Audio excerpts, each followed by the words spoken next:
What's going on, y'all? Welcome back to another video. Thanks for being here. This one's gonna be a little different. I'll still be making my horror videos and series, but today I wanted to talk about something more personal, a struggle that a lot of people deal with quietly: lust. And before anything else, if you relate to this, you're not alone. Christian or not, this is something most men and even women deal with at some point in their life. It's common, but that doesn't mean it's easy. For me personally, as a Christian, it's been one of the hardest things to deal with, and still is. So in this video, I'm going to be playing some Skywars, getting absolutely crapped on, but I also want to share 3 things that have helped me and might help you too. No judgment, no perfection, just real talk. Let's get into it, baby. Alright, number 1. One of the biggest things I had to learn the hard way is this: what you feed your mind actually matters. For me, music was a huge part of that. I used to listen to a lot of Juice WRLD, and I'm talking about his unreleased and released music. And don't get me wrong, he's an incredibly talented artist. But over time, I started realizing a lot of what I was listening to was shaping my thoughts and emotions in ways I didn't really want. And it didn't change overnight. It took me years to actually start turning away from it. Because I liked the sound of his music, I liked his flow, I liked his voice, I felt like I could relate to it. But at some point I had to be honest with myself. It wasn't helping me anymore. It was pulling my thoughts in a direction I didn't want to go, and that's when I started thinking about what the Bible says in Philippians 4:8. Whatever is true, whatever is noble, whatever is right, whatever is pure, think about such things.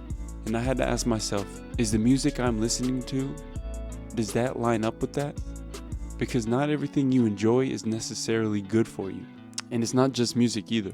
Videos, TikToks, movies, shows, all of it gets into your mind more than you realize. There's also a reason the Bible says in Proverbs 4:23, above all else, guard your heart, for everything you do flows from it. And that verse really stuck with me because what you allow in doesn't just stay in the moment. It starts affecting how you think when you're alone. That 5-second clip you think is harmless, you'll remember it later when your mind starts wandering. And even movies, you might just think it's entertainment, but certain scenes stay with you longer than you expect. So I started making small changes. Not everything at once, just step by step, because that's how you make progress. I slowly switched what I was listening to from a lot of that older music to more positive stuff, and eventually music that helped me focus more on God. And over time, it honestly felt like my mind started to clear up a bit. For other people, it might just mean being more careful with what you watch or listen to. And one of the biggest things is just being aware of how much time you spend scrolling on your phone. I cannot stress this enough. Because when your mind is constantly being fed random content, then all of a sudden a lustful video pops up. It doesn't just stay random. It sticks. And that's why this matters so much. Because what you feed your mind doesn't just stay in the moment. It starts shaping who you become. Number 2, avoiding is stronger than resisting. One of the next things I had to learn is this: self-control isn't just about trying harder all the time. For a long time, I thought fighting temptation just meant resisting it every time it showed up. But I started realizing most of the time that's already the losing battle. Because if you're constantly putting yourself in the same situations, you're always going to be fighting yourself. And that made me think about how even in Skywars, positioning matters more than reaction. You don't stand out in the open and hope no one hits you. You move differently. You set yourself up to win before the fight even happens. And I think life works a lot like that too. For instance, if your failing situations usually look like you laying on your bed doom scrolling, then try to keep yourself busy to avoid going on your phone. Or if you're hanging out with a lady or guy friend and you promise yourself to stop lusting over them, then go on a walk instead of cuddling up and watching a movie. Essentially, you are creating a way to run away from those situations that tempt you before they even show up. The Bible actually talks about this in 2 Timothy 2:22. It says, flee the evil desires of youth and pursue righteousness. That word flee, that word always stood out to me. It doesn't say entertain it. It doesn't say argue with it. It doesn't say fight it. Because trust me, you will not win that battle. It says move away from it, and I used to underestimate that. I thought strength was staying in the situation and trying to win mentally. But in reality, a lot of growth comes from just choosing not to stay in the wrong environments. And that applies to more than just one thing. It can be what you look up on your phone, the people you hang out with, the places you go when you already know it's going to pull your thoughts in the wrong direction, whether that's physically, mentally, spiritually. But distance helps you win battles you used to lose. So I had to start making changes, not just trying harder in the moment, but changing what I was around in the first place. And over time, That made a bigger difference than I expected.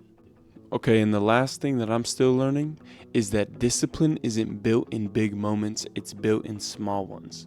For a long time, I thought changing meant one big decision where everything suddenly becomes different. But it doesn't work like that at all. It's more like small choices stacking up over time. Even daily things like getting up out of bed when your alarm goes off and you just really don't want to. What you decide to do when nobody's around. Those are the things that slowly shape you. The Bible touches on this in Galatians 6:9. Let us not grow weary of doing good, for at the proper time we will reap a harvest if we do not give up. And that really changed how I think about progress, because it's easy to feel like nothing is changing when it feels slow. But slow doesn't mean useless. I used to expect instant change for myself, but now I realize growth is usually quiet. It's just you making better decisions over and over, even when it feels like it's doing nothing. And honestly, most of the time nobody sees that part. They just see the results later. But the real work is happening in the small moments when nobody's watching. So if you're trying to change something in your life, don't underestimate the small steps, because those are the ones that actually build who you become. Well, that's pretty much it. That's pretty much what I've been thinking about lately. And I'm not perfect at any of this. I'm still working on it just like everybody else. Just remember, watch what you feed your mind. Avoiding is easier than resisting. Focus on the small things that build discipline. And most importantly, let Jesus fight your battles for you. It's so hard to do it alone, but it's so easy when you have divine power next to you. Anyways, I hope at least something in this video helped you or gave you something to think about. If you did enjoy this kind of video, leave a like and comment something you'd like me to talk about next. I can definitely do more like this alongside my normal horror series. Whoever watched this, I appreciate you. And I'll see you in the next one. God bless.